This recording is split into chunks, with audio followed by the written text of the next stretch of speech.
Amém. Bom, irmãos, ontem nós tratamos do início da tradição política reformada. Trabalhamos a visão política das duas primeiras gerações da Igreja Reformada, basicamente. Calvino, John Knox são reformadores, vamos dizer, de primeira geração. E Altúzio já vem num segundo momento como um filho da Reforma e desenvolve aquele pensamento inicial que havia sido elaborado pelos primeiros reformadores. E nós vimos que esse pensamento reformado inicial sobre a política, ele tem três pontos importantes: a reação ao anabatismo, o equilíbrio entre obediência e resistência, e essa ideia de que a sociedade ela é naturalmente composta por várias associações. Hoje eu quero falar de algumas ideias que são defendidas pela tradição reformada mais recente, a tradição que se consolidou especialmente no século XIX, final do século XVIII, início do século XIX, numa reação cristã à Revolução Francesa. Antes de prosseguir, eu deveria ter feito isso ontem no início da palestra, mas por conta do horário acho que eu me atrapalhei, dar um crédito devido. Esse material aqui que eu estou trabalhando com vocês, ele não foi elaborado por mim. A estrutura dessas duas palestras foi elaborada por um amigo e que eu considero de certa maneira um mentor nessas ideias, que é o Lucas Grassi Freire. É o editor-chefe do projeto Política Reformada, do qual eu faço parte.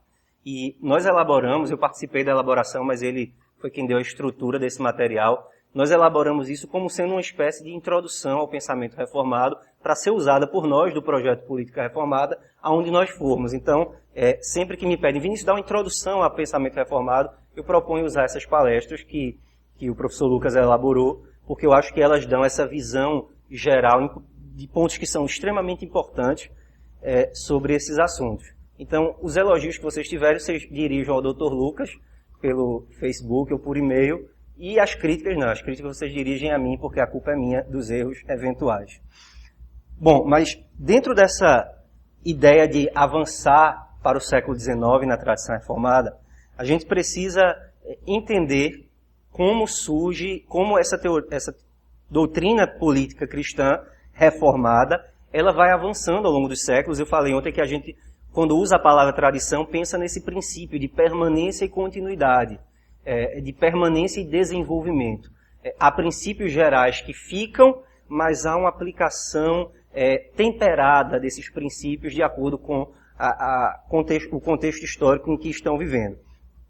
E se o problema que os reformadores tinham em mente quando elaboraram a sua doutrina política era o anabatismo, o problema que está na mente desses pensadores da tradição antirrevolucionária é a Revolução Francesa. Vocês devem saber que o espírito da Revolução Francesa não ficou na França, né? Sobretudo com o imperialismo napoleônico, as ideias da Revolução Francesa foram se dissipando por toda a Europa. E Napoleão chegou a invadir a Holanda. E quando Napoleão invade a Holanda, no final do século, em meados do século XIX, o que é que acontece?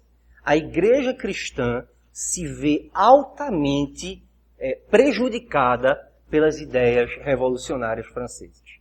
Napoleão, né, o espírito da revolução entrando na Holanda, leva a um enfraquecimento de toda a estrutura social holandesa.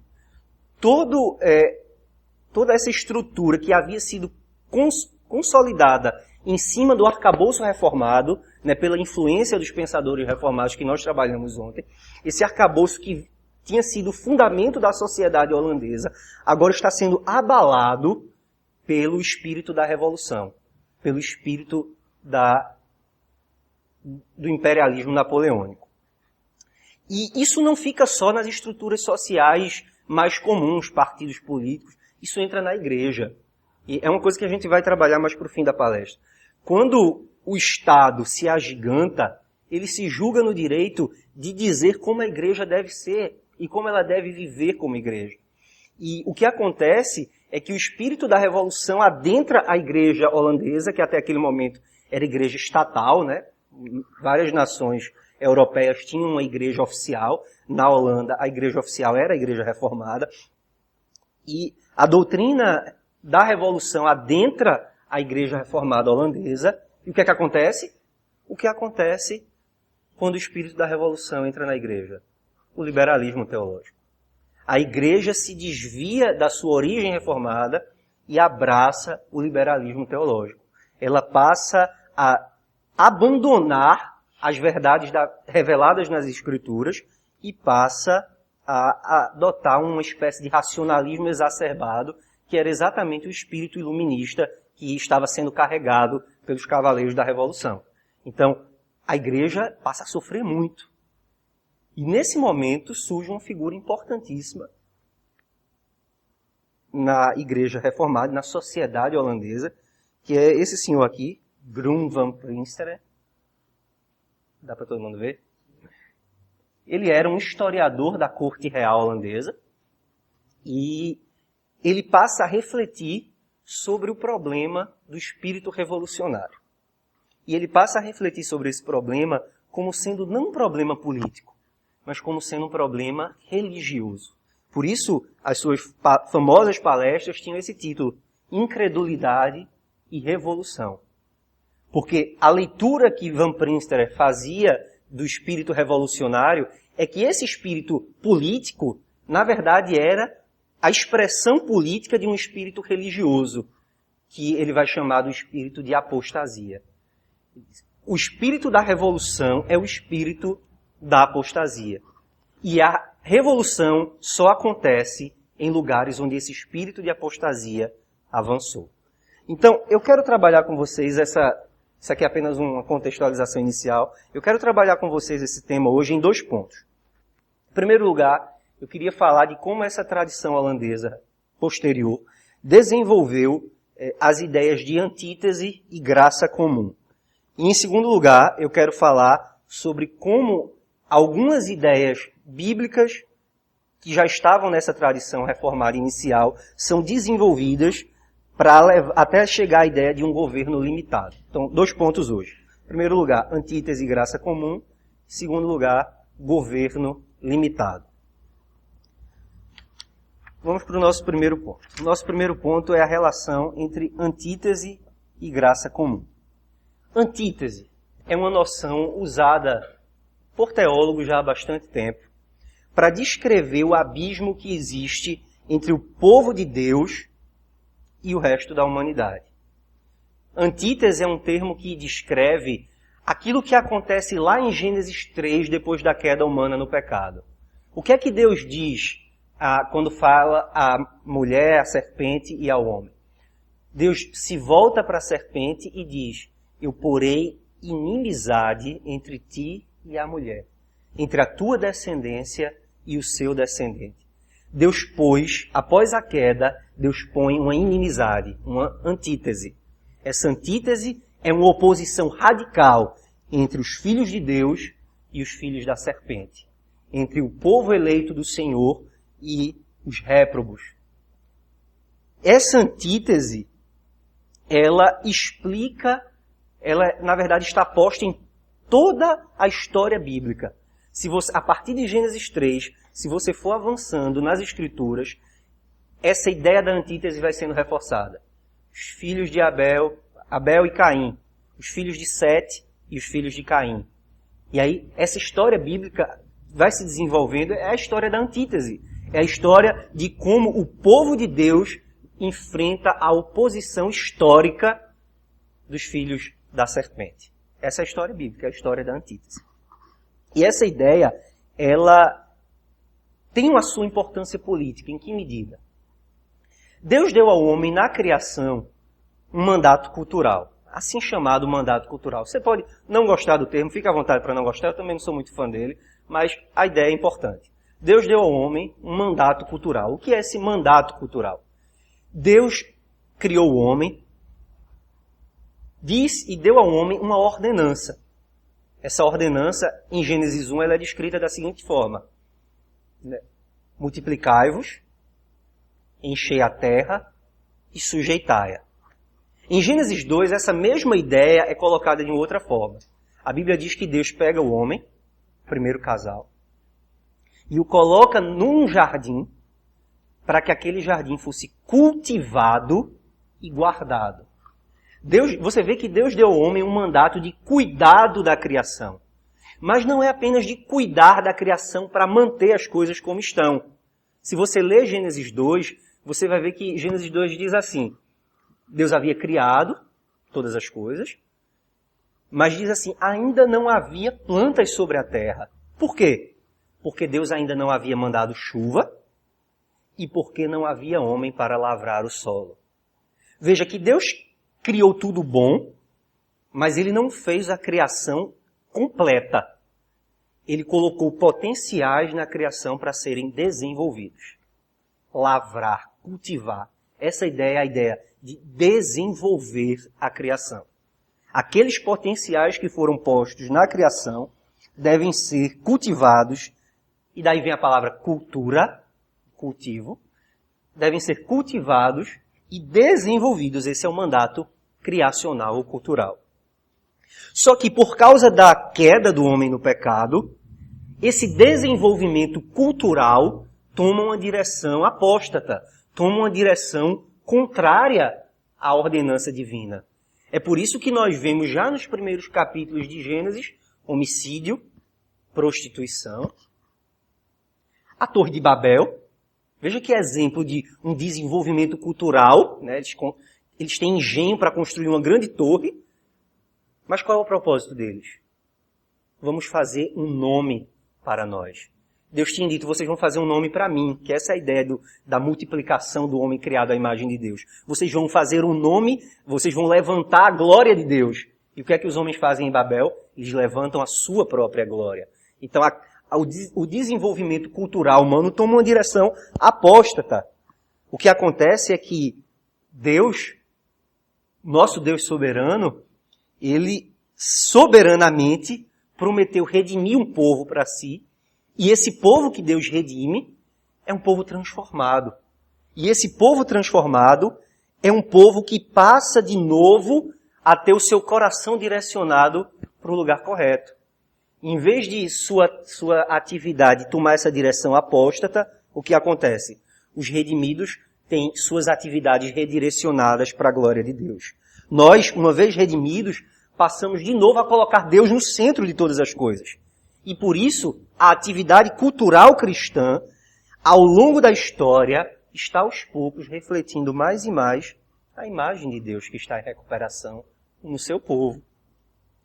Um dia, por meio da consumação, essa recuperação, essa restauração será completa e cabal. No clímax da história, a consumação da obra de Deus vai se revelar e essa antítese vai ficar muito clara. Os filhos de Deus entrarão no gozo eterno e os filhos da serpente serão lançados na condenação eterna. Mas naquele dia, a imagem de Deus estará revelada perfeitamente no povo de Deus. Só que, enquanto essa consumação não acontece, o povo de Deus, que tem o seu coração redirecionado para Deus, enfrenta a oposição daqueles que não pertencem ao Senhor. Eles enfrentam a inimizade daqueles que odeiam a Deus e o seu povo. E por isso, essa hostilidade afeta também a nossa vida política. Por causa dessa antítese, não existem terrenos neutros no mundo. Esse é o ponto importante para a gente entender a relação entre antítese e política. Por causa da antítese, não existem espaços neutros no mundo. Você não pode dizer, aqui é igreja, eu sou cristão. Mas quando eu me relaciono na praça pública, quando eu discuto as ideias, eu coloco o meu cristianismo de lado. Quando você faz isso, você não está sendo neutro. Você está fazendo amizade com o mundo. Você está se misturando com o mundo. Quando você abandona a sua visão cristã do mundo e da vida, você está cedendo ao espírito do anticristo. Você está cedendo ao espírito da apostasia. você está abraçando aquele que é o seu inimigo. E não está abraçando no sentido do amor e da caridade cristã, mas você está se deixando cooptar por ele.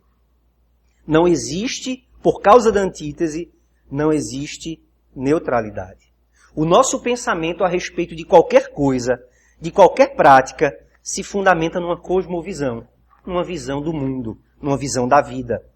E essa visão sempre começa declarando que alguém ou algo é soberano sobre todas as coisas. Nós cristãos confessamos que Cristo é o Senhor de todas as coisas. Marx não confessa que Cristo é Senhor. O liberalismo econômico não confessa que Cristo é Senhor. Só o povo de Deus confessa que Cristo é o Senhor.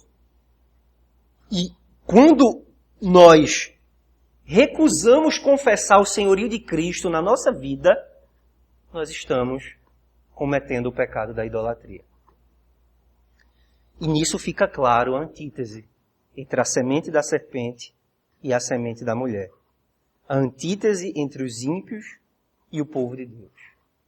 Deixa eu lembrar você de um cuidado que você precisa ter quando pensa nessa ideia de antítese. Às vezes essa ideia de antítese produz nas pessoas um certo tipo de orgulho. Mas a ideia da antítese, ao contrário, ela deve nos gerar profunda humildade.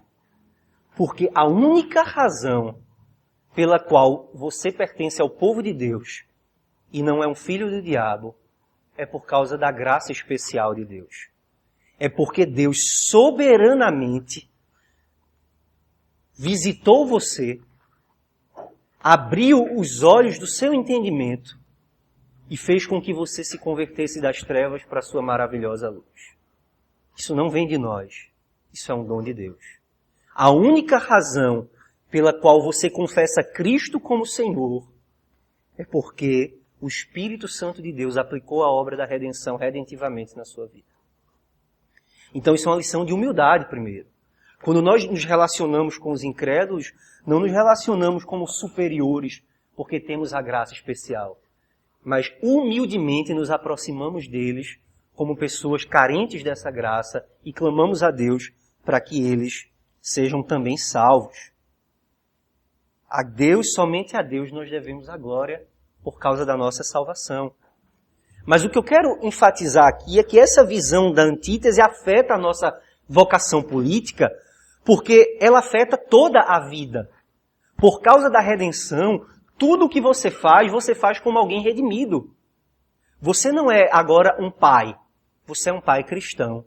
E como um pai cristão, você educa os seus filhos de uma maneira cristã. Você é um patrão, não é mais um patrão, é um patrão cristão. Você agora trata os seus empregados de uma maneira diferente. Porque um dia você foi escravo do pecado e Deus o libertou da escravidão. Então você trata os seus empregados do modo como Deus o tratou, com graça, com liberdade. Você é um empregado, você não trata o seu patrão como você tratava antes, você agora é um empregado cristão. Você se submete à autoridade do seu patrão como se submete à autoridade de Cristo. É isso que está lá em Colossenses 3.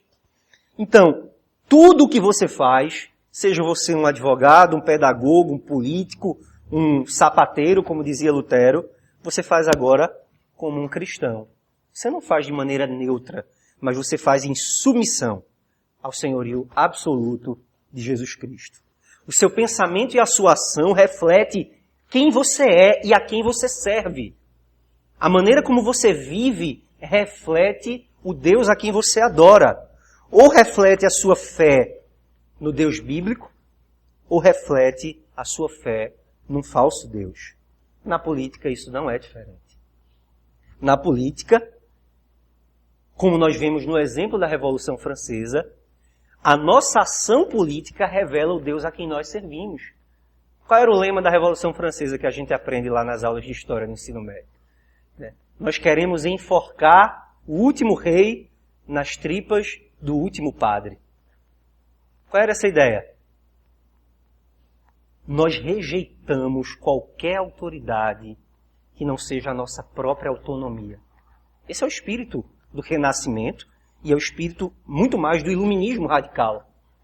Nós não nos submetemos a nenhuma autoridade a não ser a nós mesmos. O homem é a medida de todas as coisas. Ou seja, eu olho para o mundo à luz da minha própria autonomia. E eu não submeto a ninguém, a não ser aquilo que eu mesmo, as leis que eu mesmo aceitei para a minha vida. Autonomia radical. Esse é o espírito da revolução. E como eu já disse, quando esse espírito entrou na Holanda, ele causou muito sofrimento para a Igreja de Cristo. E nesse contexto desse sofrimento, por causa da revolução, surge o partido antirrevolucionário. Veja, já havia partidos conservadores na Holanda. Isso é interessante. Muitas vezes o cristão se identifica como um conservador e eu nem vejo tanto problema nisso. Mas é preciso saber que conservador você é se você se identifica como tal. Porque havia partidos conservadores na Holanda. Mas como esses partidos buscavam conservar a ordem? Com um discurso totalmente humanista, que é o discurso dos direitos naturais adquiridos historicamente. O conservadorismo, na sua vertente majoritária, é uma teoria historicista e também humanista, porque ele defende a ideia de que nós devemos preservar aquilo que foi testado e aprovado ao longo da história. Por tentativa e erro, a gente vai testando o que presta e o que não presta, e vai descartando o que não presta e vai ficando com o que presta. Então o conservador diz, bom, se nós temos essa história aqui, que mostra que nós somos uma monarquia constitucional e etc., parlamentar, isso tem funcionado, então vamos manter como está? Essa é uma base fraca para lutar contra o espírito revolucionário. Essa é uma base que não consegue deter o ímpeto da autonomia humana. E por isso os conservadores holandeses, humanistas, não conseguiram conter o avanço do revolucionismo. E aí vem esse partido antirrevolucionário. Esse partido surgiu após a luta desse homem cristão, que já mencionamos, esse homem reformado, que se engajou em combater o espírito da Revolução Francesa, mas sem cair nesse conservadorismo humanista. Van Prinsterer disse o seguinte: a revolução nada mais é do que o efeito lógico da incredulidade sistemática, o fruto de uma apostasia contra o Evangelho. E ele continua: já que a religião e a sociedade têm a mesma origem, não é possível separar a fé de política, a gente já aprendeu isso, já que a religião e a sociedade têm a mesma origem, que é Deus, e o mesmo fim, o homem, um erro fundamental na religião é também um erro fundamental na política. Veja que interessante. Um erro fundamental na religião é também um erro fundamental na política. A doutrina da revolução é a religião da incredulidade. É a negação de tudo o que está fundamentado na fé. Vamos enforcar o último rei nas tripas do último padre. Vamos acabar com a fé. Vamos destruir a revelação cristã e as estruturas que essa revelação deu origem. Van Prinsterer entendeu esse princípio da antítese e entendeu como ele se aplica na política. Ele entendeu que há uma antítese posta no coração humano e na história, e entendeu que essa antítese tem as suas implicações políticas. E ele buscou, então, expressar essa antítese na forma de uma plataforma cristã, uma plataforma política cristã. Não dava mais para os crentes se relacionarem em julgo desigual com os incrédulos na política. Os crentes até então eram membros dos partidos conservadores, eram membros de diversos partidos políticos, mas que tinham suas plataformas fundadas no humanismo. E Van Prinsterer passou a defender que não era mais possível que os cristãos permanecessem em julgo desigual, ou seja, em comunhão com esse pensamento humanista. Eles precisavam sair desses partidos, eles precisavam sair dessas estruturas humanistas e anunciar, criar uma plataforma política cristã. E como ele fez isso? Como funcionaria essa plataforma cristã? Não podia ser apenas um partido político. Um partido político não teria muita força, nem muita expressão, Porque o problema não era político, o problema era religioso. A primeira coisa que precisava ser feita, Van Princerer dizia, era uma reforma da igreja. E ele foi engajado num movimento amplo de reforma que aconteceu na Holanda nesse período. Primeiro, é preciso tirar o liberalismo das igrejas. Não existe política reformada sem igreja reformada. Não existe pensamento social reformado, pensamento cultural reformado, sem doutrina reformada, igreja reformada, confissão reformada. Então, o primeiro passo é igreja. Precisamos reformar a igreja, levar a igreja de volta às suas origens cristãs, bíblicas e reformadas. O partido político é o último passo disso. Você reforma a igreja, o partido político é o final, e no meio disso tem um monte de outras coisas que precisam ser feitas. E aí, essa plataforma antirrevolucionária fez o quê? Formaram um jornal, escolas cristãs, clubes de jovens, clubes de senhoras, organizações de caridade e até a famosa Universidade Livre de Amsterdã. Os holandeses, os antirrevolucionários holandeses, não se contentaram em criar um partido político, não se contentaram em ter igreja reformada. Eles quiseram ocupar os espaços da sociedade com associações cristãs e reformadas. O que eles defenderam é que era preciso criar um pilar cristão. Essa ideia de um pilar cristão é uma ideia importante para essa nossa discussão inicial aqui. Eu vou falar melhor sobre ela mais adiante. Mas é importante entender uma coisa. Esse pilar cristão é uma espécie de cultura paralela, sim, mas não é uma cultura isolada. Os cristãos saíram dos partidos políticos humanistas, fundaram esse partido antirrevolucionário, criaram escolas cristãs, criaram uma universidade cristã, mas isso não era possível de ser feito apenas num isolamento. A gente vai fundar um gueto cristão, como se faz hoje. É a música gospel, é a dança gospel, é a boate gospel, é tudo gospel, né? Mas isso é só uma versão caricatural do que é verdadeiramente cristão. O Partido Antirrevolucionário, a plataforma antirrevolucionária, não defendia esse isolamento. Defendia um diálogo em antítese. Isso é importante. Essas duas palavras precisam andar juntas. Diálogo e antítese. E esse diálogo é possível porque, além da antítese, essa visão reformada defende a possibilidade da cooperação limitada com os não crentes. Vocês que talvez já tenham lido Francis Schaeffer, talvez lembrem de uma expressão que Schaeffer usa, que se chama cobeligerância. O que é cobeligerância? É lutar junto. Lutar junto com o incrédulo, às vezes, por uma causa comum. Então, por exemplo, você imagina que exista aí um movimento anti-abortista na nossa sociedade que não é necessariamente reformado. Sei lá, é católico romano. Nesse ponto, nessa luta, nessa circunstância específica, cristãos reformados e católicos romanos podem fazer uma cooperação limitada no tempo e nos propósitos para alcançar esse fim, que é combater, impedir a criminalização do aborto. Os reformados entenderam que isso era possível na sociedade holandesa, que era possível haver essa cooperação limitada com pessoas de fora da fé reformada. E essa cooperação limitada se explicava por um conceito muito controverso, que é o conceito da graça comum. Há muita gente que não gosta do termo graça comum. Também não sou fã desse termo.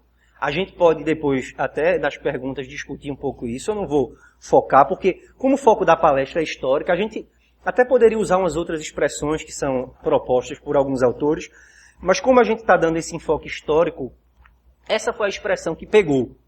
Essa foi a expressão que Abraham Kuyper utilizou. Ele tem um livro cujo título é Graça Comum. Teólogos famosos como Herman Bavinck usaram esse termo, defenderam que existia nas Escrituras uma coisa chamada de graça comum. E você concordando com eles ou não, o nosso enfoque aqui é histórico, foi assim que essa expressão foi essa expressão que foi adotada.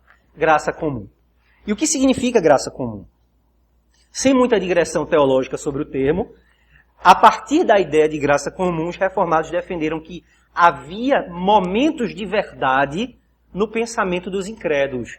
E que onde os incrédulos enxergam a verdade, ainda que de uma maneira um tanto embaçada, nós podemos fazer essa cooperação limitada com eles para alcançar determinados fins.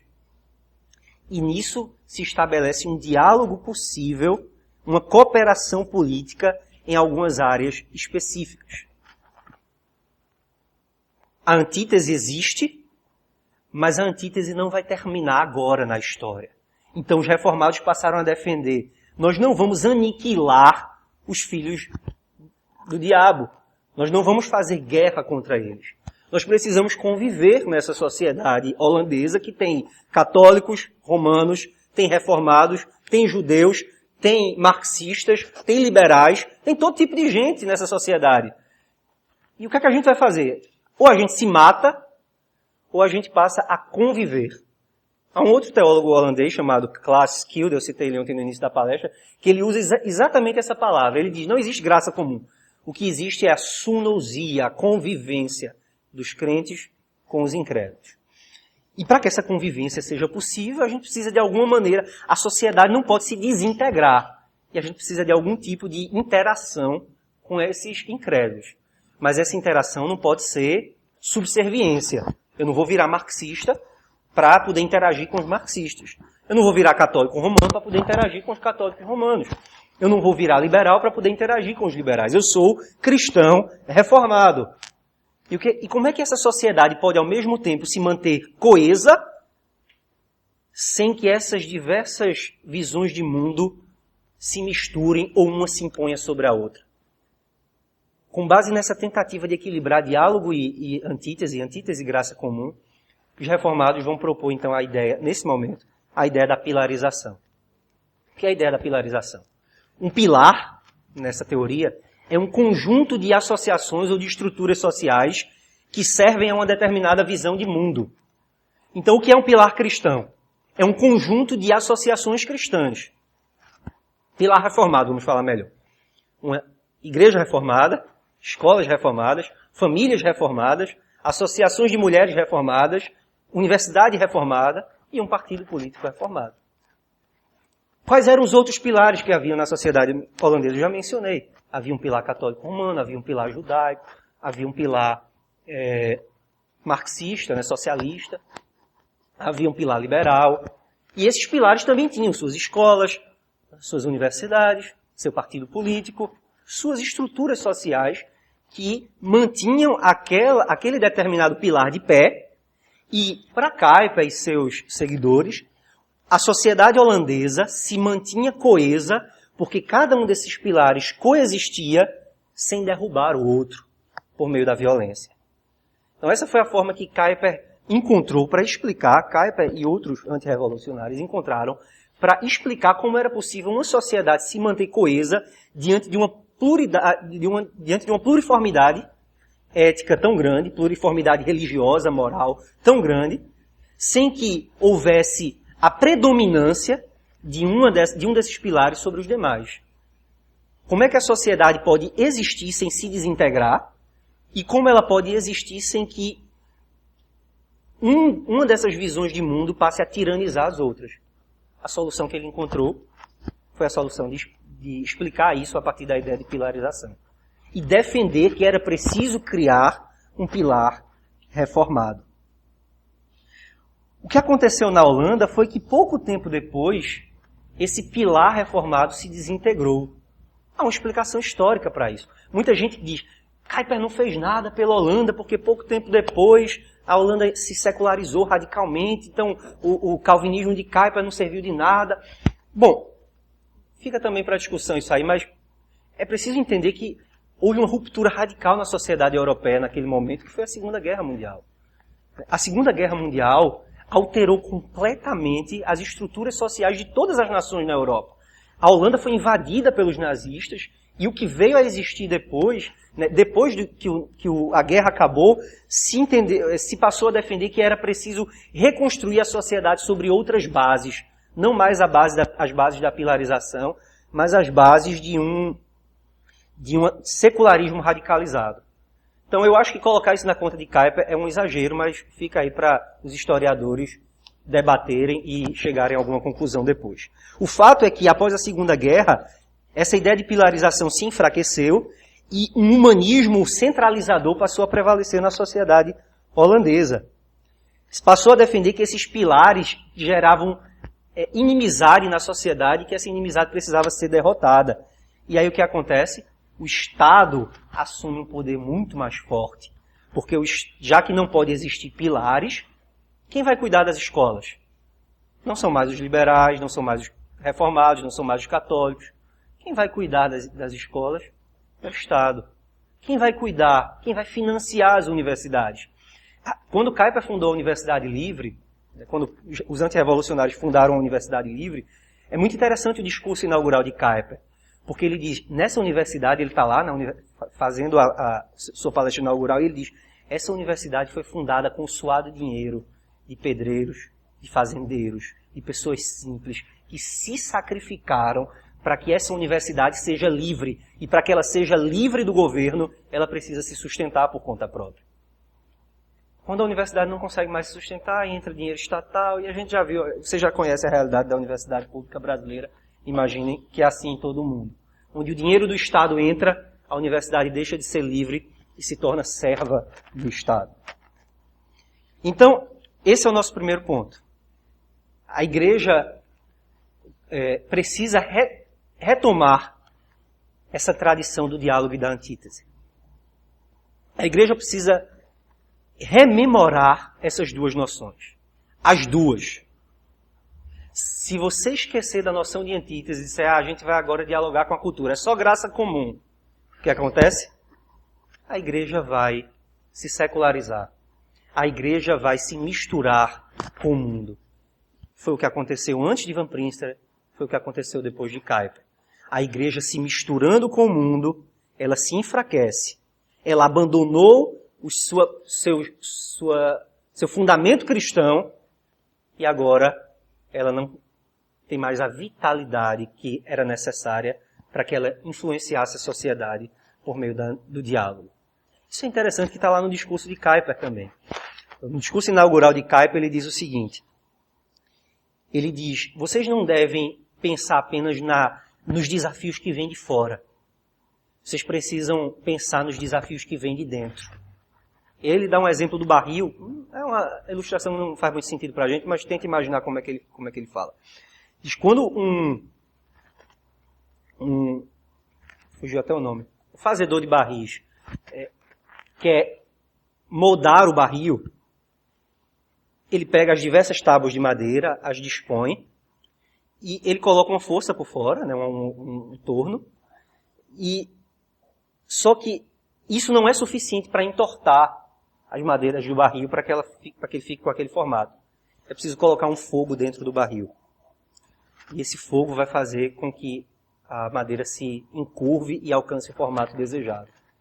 E aí Kuyper diz, mais força tem o pecado dentro das associações cristãs do que os inimigos de fora. Se nós não tomarmos cuidado com o pecado dentro dessas associações, o problema maior não vai ser o que está fora. É esse fogo, essa centelha de pecado dentro das associações que vai aniquilar a vitalidade da igreja e das demais associações. E foi isso que aconteceu.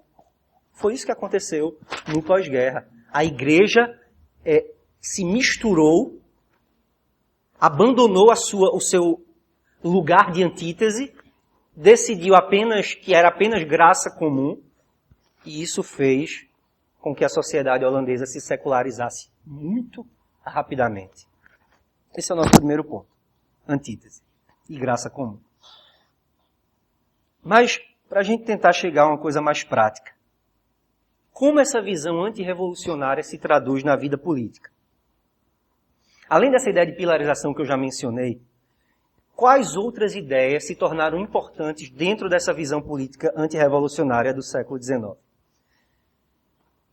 A gente vai resumir essa postura política dizendo que é uma postura política que defende o governo limitado.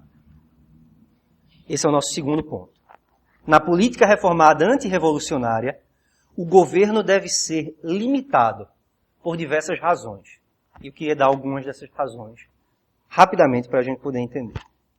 O primeiro motivo para se limitar à autoridade do governo é a chamada soberania absoluta de Deus sobre todas as coisas. Nós, como cristãos, reconhecemos que Cristo é Senhor de toda a criação. Não foi isso que ele disse após a ressurreição? Toda autoridade me foi dada no céu e na terra.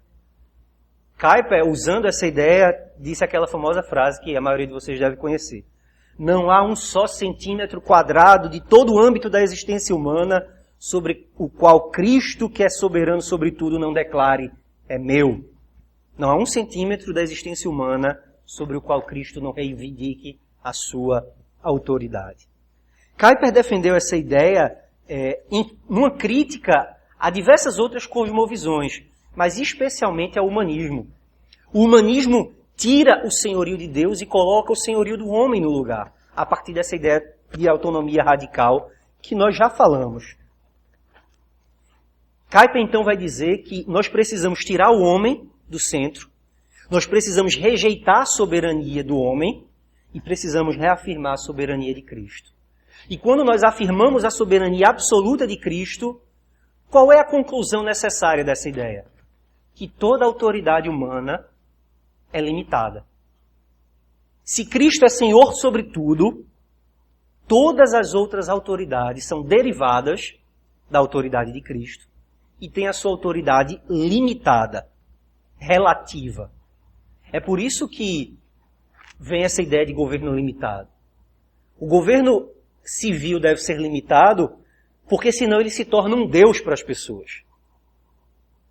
E você pode imaginar como o Estado é visto como um Deus na nossa sociedade hoje.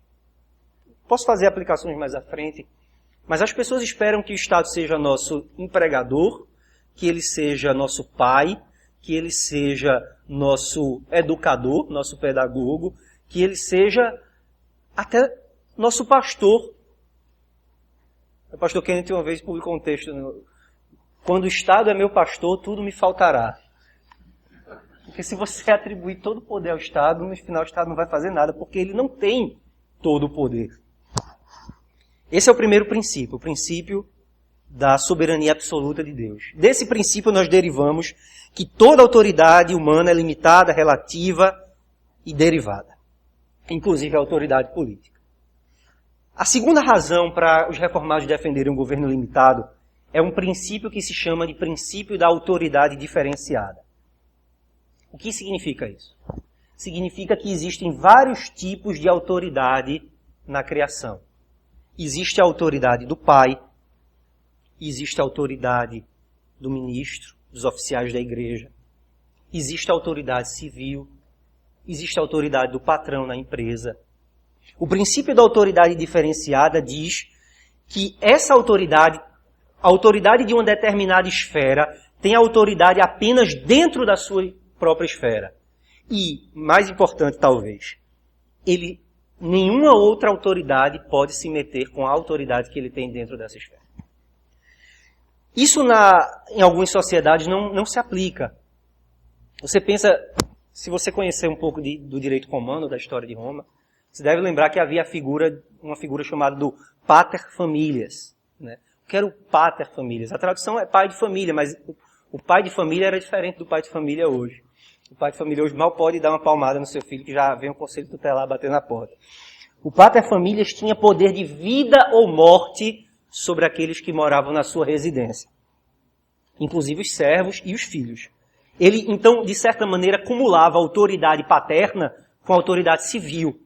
Ele tinha a vara da correção, mas também tinha a espada para executar a correção. Então, havia essa mistura de autoridades. E isso é uma violação, segundo os reformados, do princípio da autoridade diferenciada. É preciso que cada autoridade tenha seu governo voltado para a sua própria esfera de vida. Hoje o que nós temos, como eu disse, é o contrário. Por causa do estatismo, não é mais o pai de família que acumula a espada civil, mas é o governo civil que quer acumular a autoridade sobre todas as outras esferas. Contra essa falta de diferenciação, então, os reformados anunciam o princípio da autoridade diferenciada. O terceiro princípio que tem a ver com esse é o princípio da chamada soberania das esferas.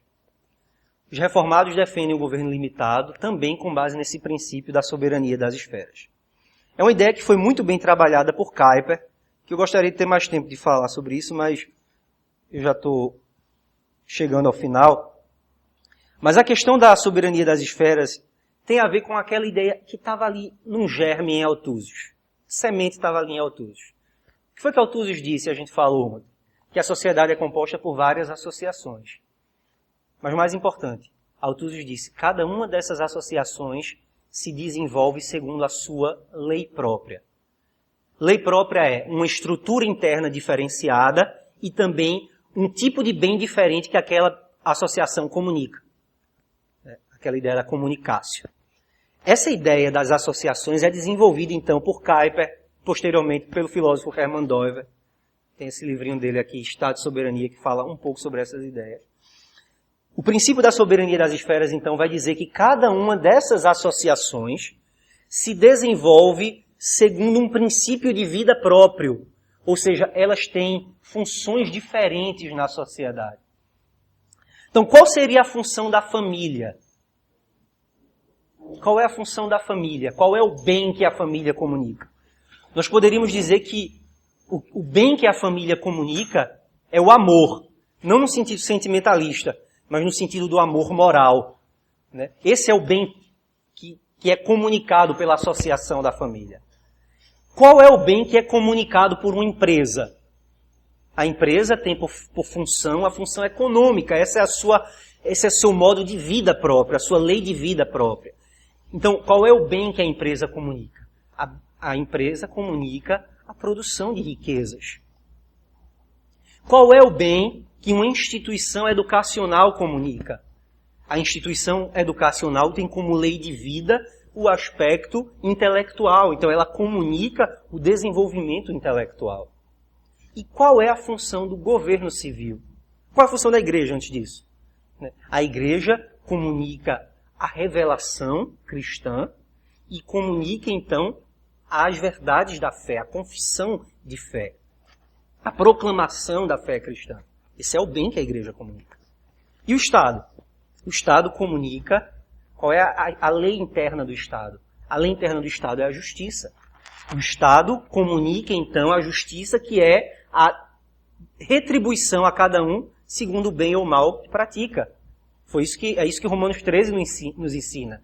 O Estado existe para quê? Ele carrega a espada para quê? Para o louvor dos que praticam o bem e para a punição dos que praticam o mal. A função do Estado é a retribuição. É dar a cada um o que é devido, como os gregos diziam.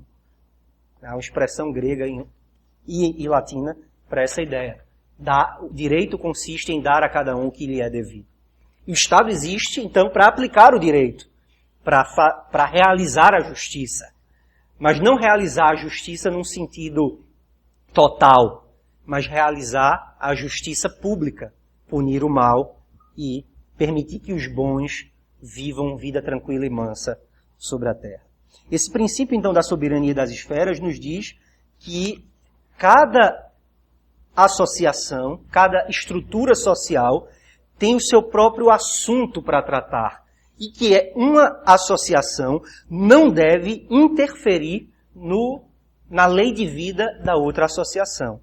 Quando esse tipo de coisa acontece, quando uma esfera, uma associação tenta se meter nos assuntos de outra esfera, o que acontece é que ela desvirtua aquela esfera e passa a tratá-la como um mero braço da sua própria função.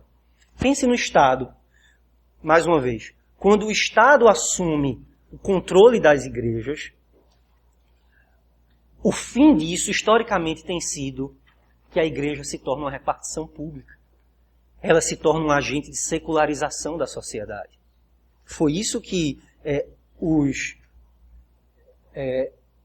fundadores do movimento antirrevolucionário viram acontecer na igreja holandesa até então, e foi por uma igreja livre, então, que eles passaram a lutar, livre da ingerência do Estado, livre dessa influência danosa do Estado sobre a vida. E aí a política reformada, então, como a gente viu ontem, ela diferencia o poder da espada, o poder das chaves do reino. E essa diferenciação é importante para que cada associação se mantenha atuando, comunicando aquele bem que lhe é próprio.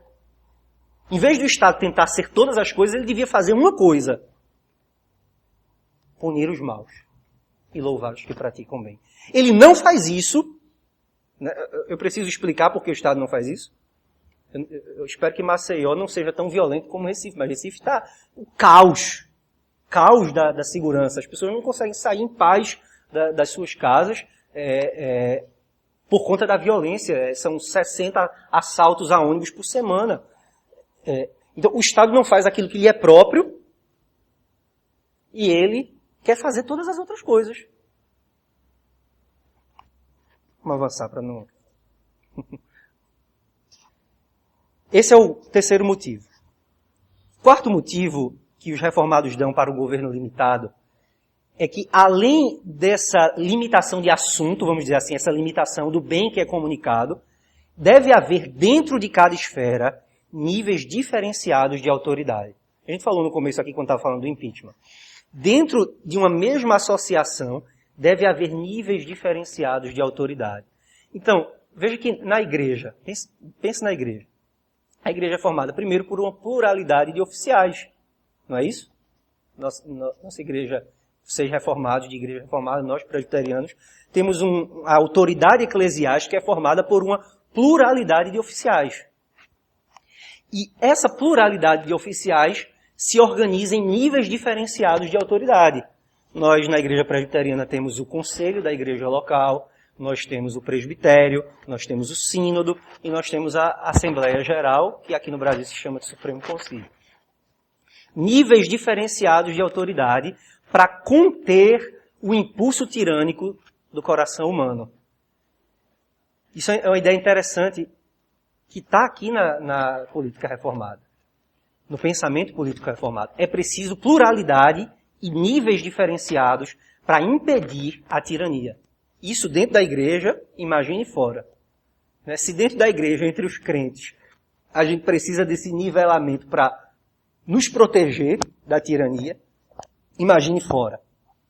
Um outro aspecto interessante desse nivelamento é que ele funciona na igreja de baixo para cima. Acho que vocês reformados fazem isso, inclusive, muito melhor do que nós na IPB. Porque é mais claro no governo de vocês esse fluir de baixo para cima, já que os órgãos são temporários, não é assim que funciona? Nossos órgãos são permanentes, então acaba desvirtuando um pouco a coisa. Mas na ideia original do governo de igreja presbiteriano, a autoridade flui de baixo para cima. Os membros da igreja, embora seja Deus quem dê toda a autoridade, Deus faz com que essa autoridade se organize de baixo para cima. Então são os membros da igreja que elegem os presbíteros, quem vão formando essas organizações de nível superior. Então é uma autoridade diferenciada em níveis e que se organizam do mais próximo para o mais distante. E aí a sua pergunta lá tem a ver com isso, a resposta à sua pergunta tem a ver com isso. Um dos elementos da política reformada que a gente precisa trabalhar, eu estou estourando meu tempo aqui, a gente precisa trabalhar é a ideia do governo local. É revalorizar o governo local. Tem um livro muito interessante de um conservador americano, que eu saiba ele nem é cristão, o título do livro é Recuperando a América, um condado de cada vez. Porque a ideia é, não adianta a gente ficar pensando em política federal, no nosso caso, Brasília, Congresso, impeachment, presidente. A gente precisa começar do que está próximo, que a gente pode cobrar melhor. A gente precisa começar cobrando os de baixo. É muito mais fácil você cobrar um vereador do que você cobrar Michel Temer. Então, é preciso que o governo se organize de baixo para cima e é preciso que nós, reformados, passemos a ver a política de baixo para cima. A gente faz o contrário, né? A gente parece só pensa nesses assuntos quando tem eleição presidencial, quando tem impeachment, e se esquece que, embora no Brasil os governos locais tenham muito pouco poder, é a partir daqui que começa. É o caminho mais fácil. É começar por aqueles que estão mais próximos. É assim que funciona no governo de igreja. Você recorre ao conselho da sua igreja. E as instâncias superiores só são chamadas a se manifestar quando aquela primeira instância não resolve. E a gente precisa retomar essa visão política na política civil. Por fim, quinto e último motivo, para que nós tenhamos governo limitado, nós precisamos retomar a tradição reformada das associações intermediárias. Já falamos sobre isso ontem, já falamos um pouco hoje no início, mas é importante. A nossa sociedade tem se organizado em dois polos muito distantes: o indivíduo e o Estado, o governo central. Esse tipo de organização faz mal para todo mundo. E é por isso que eu sou crítico. Eu escutei alguém falando libertário, quando eu estava falando dos marxistas, eu escutei o nome libertário aqui. É por isso que eu sou muito crítico dos libertários, porque eles reduzem tudo ao indivíduo. A gente vinha conversando ontem, quase o caminho inteiro, sobre esse assunto, eu e Davi. O libertarianismo, ele reduz o mundo ao indivíduo e suas associações voluntárias. É por isso que eu não consigo entender um reformado libertário, com perdão, porque eu sei que existe. Como é que ele batiza os filhos e defende que só existem associações voluntárias? Não faz sentido. Ah, não, mas é porque meu filho, eu já perguntei isso a um reformado libertário. Disse, não, mas porque quando meu filho crescer, ele vai poder sair voluntariamente da igreja. Opa, e o pacto? Saindo da igreja, ele não está mais sujeito às maldições do pacto, às sanções do pacto, à disciplina divina. Acho estranho que um reformado se diga libertário, que veja tudo em termos do indivíduo e suas associações voluntárias. Nosso evangelho é pactual, não é individualista. Para mim, um libertário é um anabatista político, um anabatista moderno. E como reformado, chamar alguém de anabatista é uma das piores acusações que você pode fazer. Mas, sinceramente, me parece que o libertarianismo é uma visão radicalmente individualista e, por isso, espelha aquela ideia radicalmente individualista dos anabatistas. Bom, mas isso era para dizer que nós precisamos abandonar essa visão dicotômica, Estado e indivíduos. Nós precisamos retomar a tradição althusiana de uma sociedade composta por várias associações. E entre o Estado e o indivíduo não existe só a igreja, porque aí nós, para sermos mais crentes, né, não é só o Estado e o indivíduo, tem a igreja no meio, tem a família, é verdade. Mas existem outras associações que também podem ocupar esse espaço intermediário. E aí nós temos um exemplo clássico na história da igreja, o orfanato. É parte da tradição protestante ter orfanatos, manter orfanatos. No Brasil isso é muito difícil por causa da legislação, mas a gente precisa repensar isso e até no nível da pauta política mesmo, colocar isso na ordem do dia. Os orfanatos hoje são cuidados pelo Estado sozinho. E as igrejas, os cristãos não se envolvem nisso diretamente. Hospitais filantrópicos. Né? No Brasil praticamente só existem as Santa Casa de Misericórdia, alguns hospitais evangélicos, e mesmo assim é tudo mantido com dinheiro público. Pelo menos em Pernambuco é assim. A Santa Casa é mantida com dinheiro público, ou seja, ela é do Estado. Não é mais uma associação intermediária própria. Não existe mais hospital filantrópico no sentido original. Porque não é bancada mais pela filantropia das pessoas, é bancada pelo dinheiro que é obtido compulsoriamente pelo Estado. Escolas cristãs.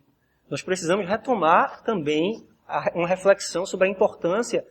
Eu sei que há muitos hoje defendendo homeschooling, eu acho educação domiciliar, eu acho isso importante, mas eu acho também que a gente precisa das duas coisas. A gente precisa de pais que levem adiante a pauta do homeschooling, mas a gente também precisa de escolas cristãs.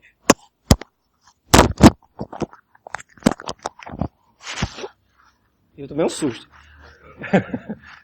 Escolas cristãs precisam estar na ordem do dia também da nossa reflexão política. A gente não quer mais ter o trabalho de pensar nessas coisas. Infelizmente, Kuyper diz uma coisa interessante, mais uma vez, na sua palestra inaugural. Ele diz que o Estado ele tem elasticidade infinita. É uma expressão interessante. O Estado tem elasticidade infinita. Ele vai ocupar todo o espaço que for deixado para ele ocupar.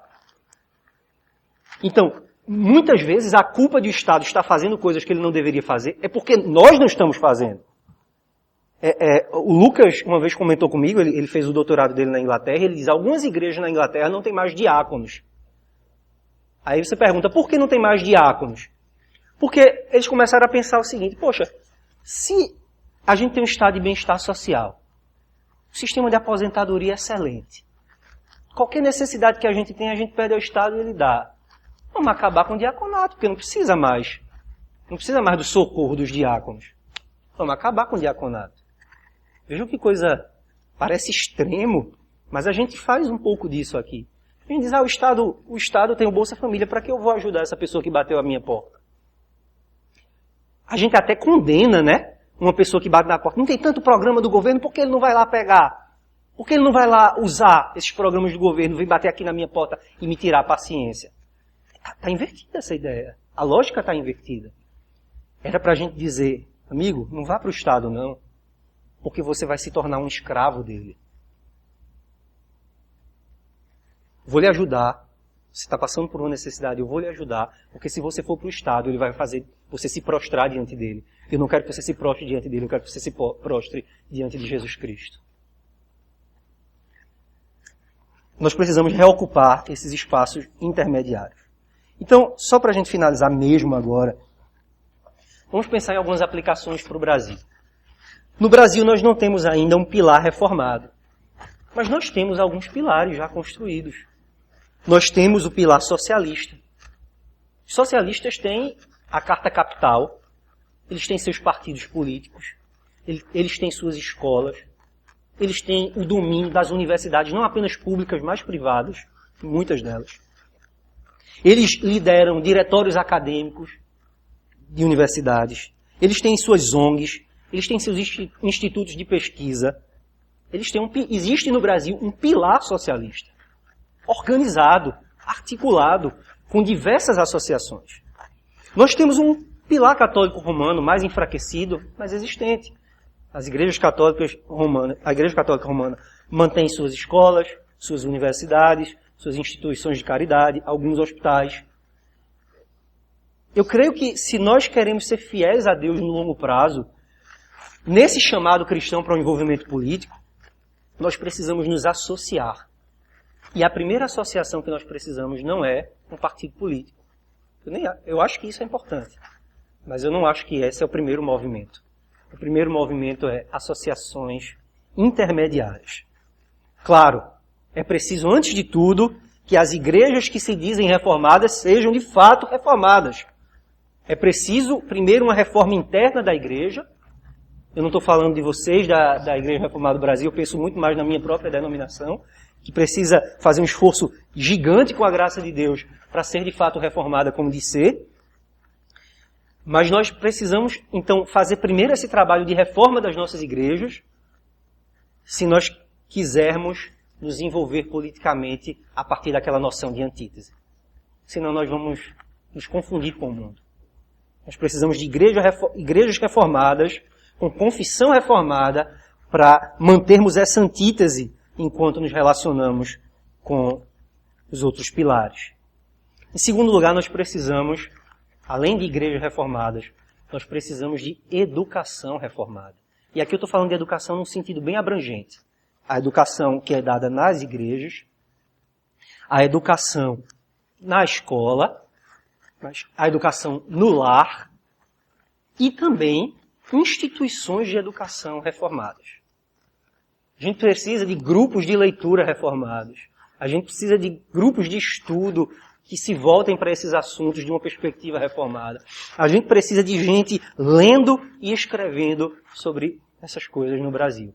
A gente precisa, quem sabe Deus nos permite ter isso em breve, de uma instituição que congregue esses esforços de pensar a política e a sociedade a partir de uma visão reformada. Nós precisamos promover essa visão no plano das ideias. Isso é importante. Isso é um trabalho intergeracional, não é um trabalho imediatista. Você não vai fazer isso achando que daqui a 4 anos a gente vai eleger o prefeito reformado em Maceió. Não sei, queira Deus. Mas não é o que o rumo das coisas indica que vai acontecer. A gente deve pensar em 10, 15, 20 anos. E a gente deve construir pensando nisso. Pensando no médio e no longo prazo. Em terceiro lugar, nós temos que lidar com o problema, agora sim, imediato, da política no Brasil hoje. Nós precisamos lidar com esses desafios que temos de injustiça na nossa sociedade. E nós precisamos, como cristãos, agir como reis, né, como o Catecismo de Heidelberg nos diz, e combater o pecado e o diabo. Nós precisamos falar contra essas coisas. Os ministros do Evangelho têm o seu papel, né, profético, e nós, como cristãos, também temos, nos nossos diversos ambientes de trabalho, de escola, nós precisamos levantar a nossa voz para combater a injustiça. Mas mais importante do que fazer isso como indivíduos, nós precisamos recorrer aos magistrados inferiores.